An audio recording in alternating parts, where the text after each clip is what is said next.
Hello, my lovely little tofus. Welcome back to Tofu Pop Voice ASMR.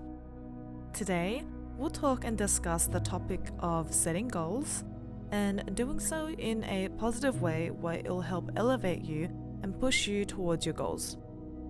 First, let's start off with this. What do you know of goals currently?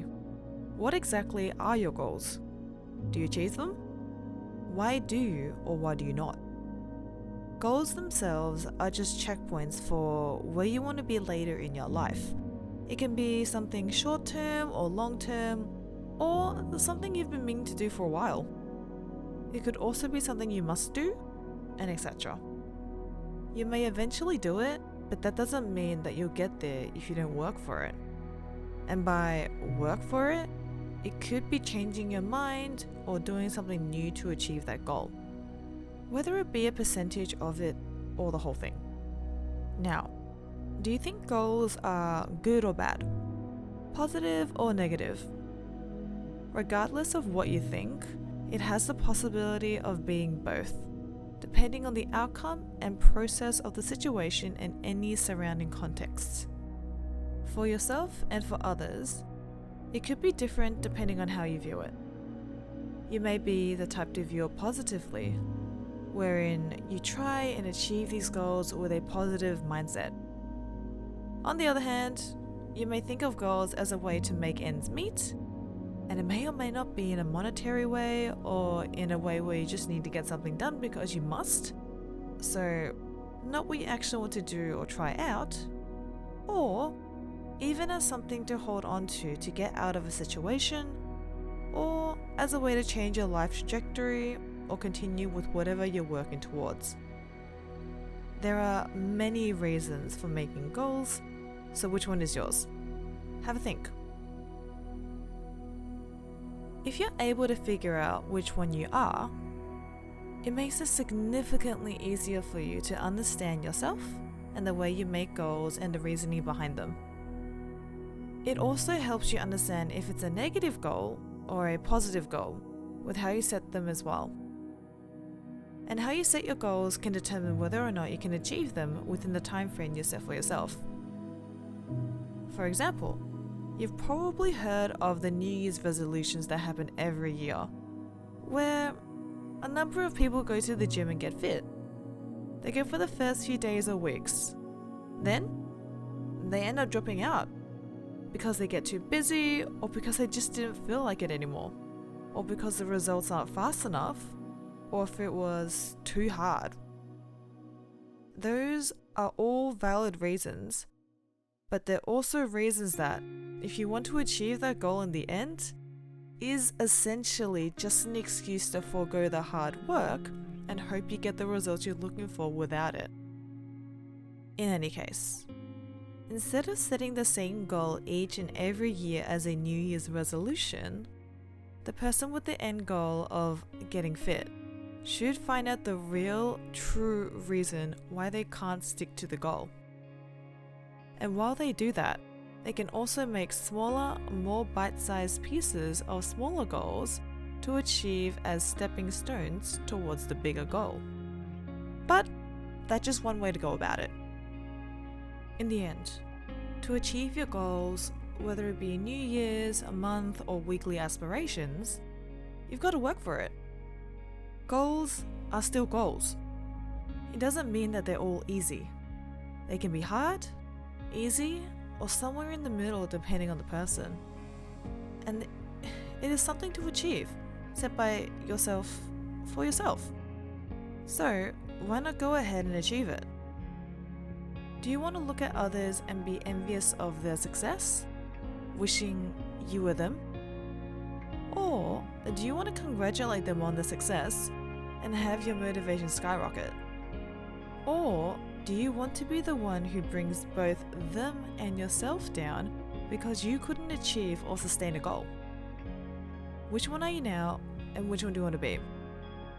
You can stay in one category, and that's okay. Or you could be a little bit of every single one of them, and that's okay too. As long as there's a balance, then you'll be able to have healthy goals. For healthy goal setting, it's really something personal and just reserved for you. It's something for each and every person. And you can't be someone else's goal, and neither can they be yours. In terms of actually setting the goals and sticking to it, that really lies in whether you're disciplined or not. Why discipline and why not motivation? Motivation is what helps you get started, but actually, sticking to it through the ups and downs is discipline.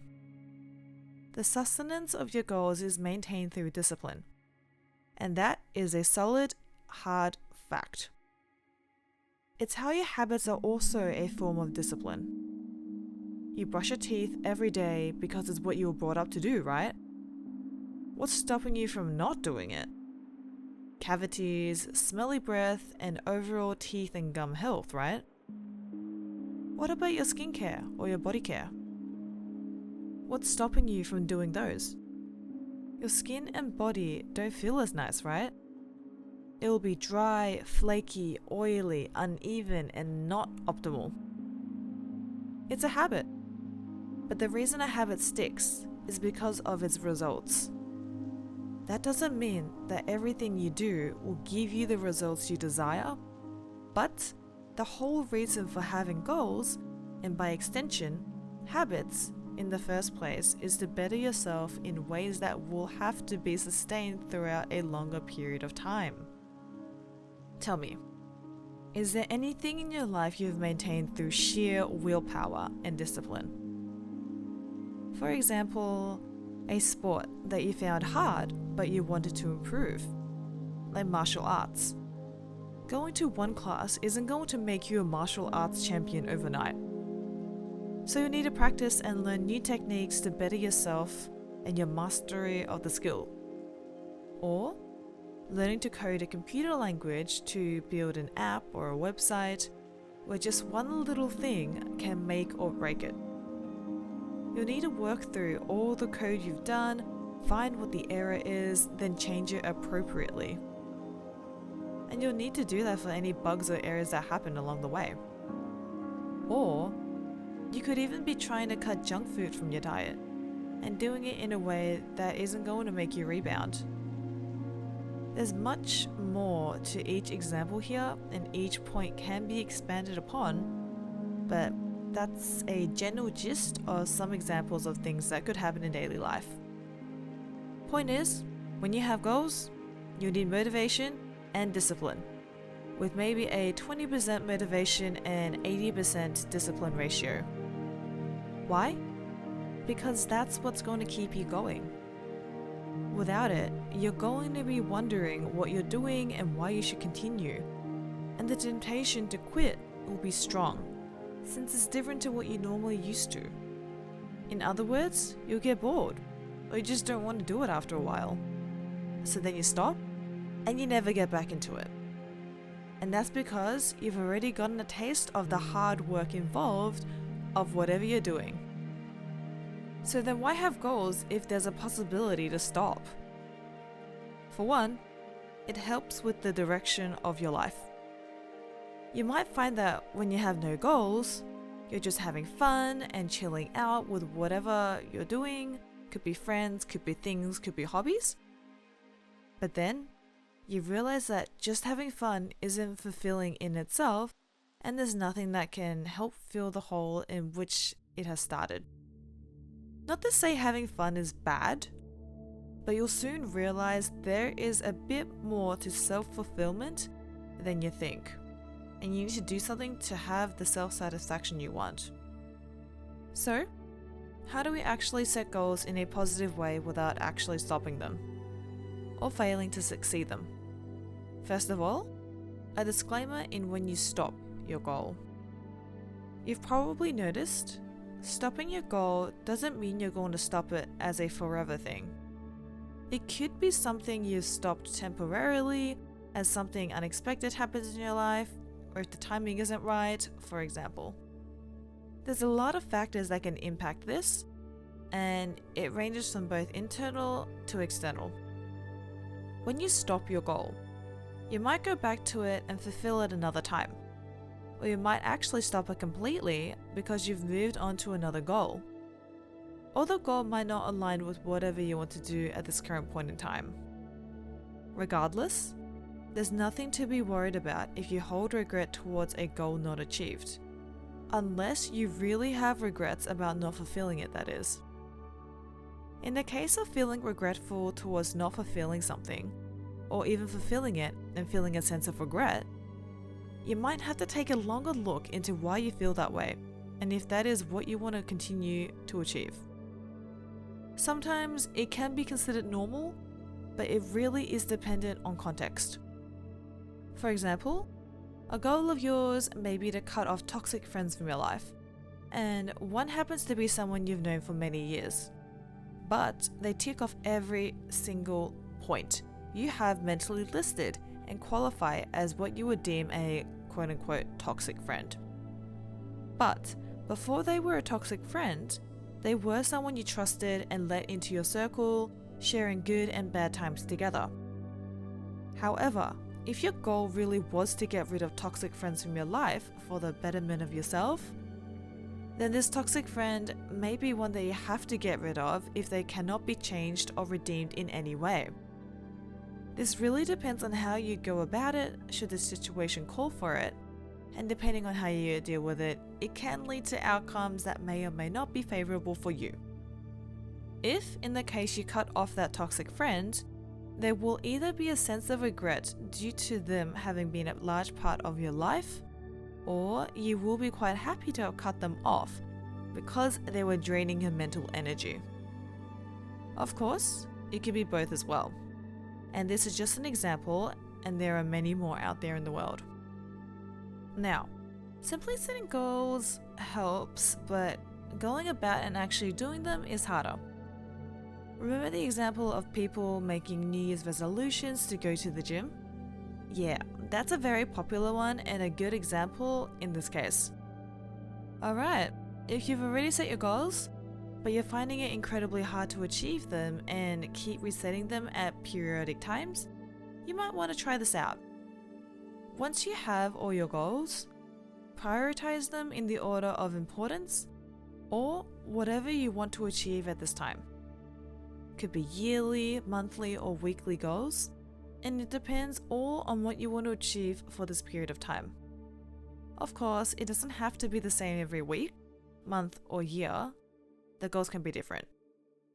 Once you've prioritized them, pick the top 3 you want to focus on during this period of time. And for those top 3 goals, we can consider them as categories now. For each of these categories, figure out 5 mini goals for them. So you pretty much have 15 goals in total, apart from the ones that make up the category. As an example, one category could be dressing better. This is a broad topic that could be great as an overarching goal, capable of being broken down into smaller, bite-sized goals. Some goals I would associate with this category would be find inspiration for styles I like and incorporate them into my current style. Get a personal color analysis for best colors that work with me. Get rid of clothes that I will not be wearing or repurposing. Tips and tricks for styling. And research into clothing material. Once you've figured them all out, see if any of these mini goals need expanding upon for extra mini goals. For our dressing better example, research into clothing material can be expanded upon to more goals. Ones such as find out the best clothing material for the environment, best types of materials for different seasons, how certain materials are made. You get the gist. So you're pretty much breaking them down into more digestible goals to make it easier for you to action them. If you have a larger than life or massive, huge goal that is a leap and a step away from where you currently are, any setbacks or failures are going to make you unmotivated and harder for you to want or to have the discipline to continue reaching for that goal.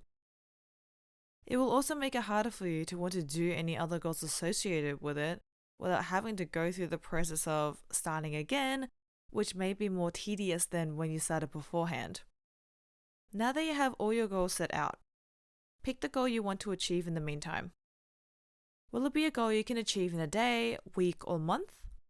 And is it a goal you want to do with the other goals in the same category? You can do it whichever way you want to, and you've got to make sure you pick at least one goal and the deadline you want to achieve it by. In the dressing better example before, I would start by looking at one of the mini goals of researching the best types of materials for different seasons, so that I can use that information for any future purchases and try on clothes in my current wardrobe with those material qualities. This way, I can test out whether or not what I've researched is right for me or correct, and have a foundation for any other information I might build upon. I might make my deadline for this goal next week, 7 days from now, and if I achieve this goal within that period of time, I can either give myself a little reward or move on to the next goal. When you're working through your goals and chipping away at them little by little, you'll want to reward yourself here and there. It's important to note that this might not be applicable for everyone, as everyone works and is wired differently, but it will be good as a pat on the back while you work through the goals you've set yourself. In regards to goals, how big or small you want to make them is up to you. But be warned that the bigger you start off your reward, the less incentive you'll have later on because you've already gotten a big reward. You'd want to give yourself little pieces of happiness, otherwise there won't be as strong a meaning. When you start achieving your goals, you can hold off on something you really deem as a treat in your everyday life and use that as a bait to finish your goal. For example, if you really want to buy a packet of chips for yourself, but you can't justify spending money on it, you can finish maybe 3 to 5 smaller goals and try and hold off. And then once you've achieved those goals, you can reward yourself with that bag of chips. That way, it's a job well done and it gives more meaning to the reward because you worked hard to get there. Then, rinse and repeat with the other goals you have. And the larger the goal and the more work you have to put towards it, make the rewards bigger. How big you want that reward is up to you, and that is just one way to maintain and continue a goal. But as always, it's up to you to see what you want to do and how you want to go about it. After you achieve the overarching category goal, what's next? I'm not sure about you, but humans will always have goals of some sort even if they say they don't. There will always be some form of direction even if you're not 100% fully aware of it. But once you finish that overarching goal, you'll find that you've achieved your goal and that you move on to the next one because this one has been fulfilled. And the cycle continues. You might think, oh, that's it? But it's actually easier said than done. Just like how you may have said you had a certain goal or would do a certain thing, but you don't do it. Making an action from a plan is one of the hardest steps to take. That's why, by breaking those goals down, I would say they're more achievable goals, and achievable goals are positive goals. Precisely because you're able to achieve them and have a means to achieve them. Otherwise, it's a negative goal that won't get you anywhere. If there's a direct way you can get to achieving that goal, then that's a positive goal. And if there are twists and turns and you really don't know if that's what you want, I personally would consider that a negative goal. Ideally, having positive goals would be better, but negative goals, you must think about why you have that goal and what it's trying to tell you before you can consider changing it to a positive goal. So for you, what would you consider your goals as? Positive or negative or somewhere in between? In between achieving goals, no matter how big or small, you may also take rest periods if you're going full steam ahead. And that's a good thing as well. Your brain might need some time to adjust and you might have to digest some things, but you'll be improving in areas you've wished to. And giving your mind some time to think and rest is vital, just like how a physical body needs to rest from time to time. Of course, setting goals and achieving them can't just be done like ticking off a to-do list. Except for some people, they actually can do that though. But for the most part, for most people, it's a combination of effort, motivation, and discipline so they can get where they want to be. And so, it definitely has more to it than you think. But it's also about how much meaning you want to put behind it and how much of you want to put into it. I hope this video has been helpful to you, and if you have any comments, suggestions, or you simply want to share your current goals, write them below. And if you enjoyed this video, don't forget to give me a thumbs up, comment, and subscribe for more. Thank you for watching and or listening, and see you soon in the next video.